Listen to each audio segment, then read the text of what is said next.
Dr. Joyce from Pennsylvania, recognized for 5 minutes to speak on the bill.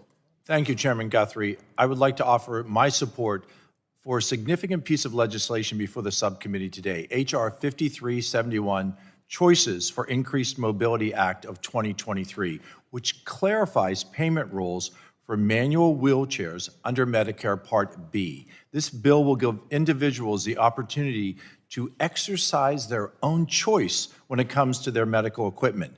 The key word in this legislation is, in fact, choice. This legislation allows Medicare beneficiaries the opportunity to decide whether a titanium or carbon wheelchair is right for them. And if it is, then the patients with Medicare Part B have the ability to pay out of pocket for a wheelchair upgrade, again, if they so choose. Let's put this into context. These are not my words, but those of Dr. Ross Zaffonte from the Department of Physical Medicine and Rehabilitation at Harvard Medical School. Dr. Zaffonte says, until late 2016, Medicare beneficiaries relied on longstanding CMS guidance as well as explicit congressionally granted statutory authority for Medicare beneficiaries to have a right to upgraded items, to purchase titanium material upgrades to their complex rehab manual wheelchairs. In December 2016, the DME Medicare Administrative Contractor issued a joint publication reversing this policy, no longer allowing Medicare beneficiaries access to titanium wheelchairs.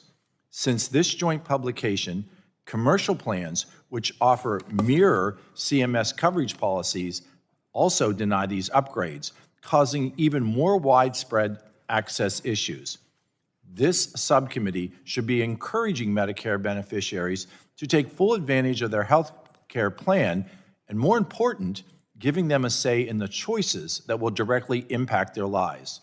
This bipartisan legislation will remove that barrier, since 2016 has impeded access to lightweight, durable medical equipment for individuals who live day to day with mobility impairments. Mr. Chairman, I would like to ask unanimous consent to enter into the record 4 letters of support for this legislation.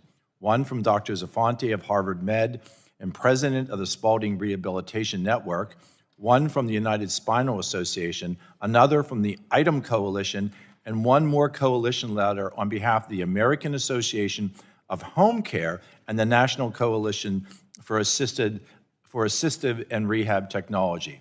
I would like to offer my commitment to work with both majority and minority members of the committee prior to full committee markup to make any necessary technical changes to this bill to make sure that we get this to a place where we can all support this bill. I urge support of this important legislation, and I thank you, Mr. Chair, for bringing this forward today, and I yield.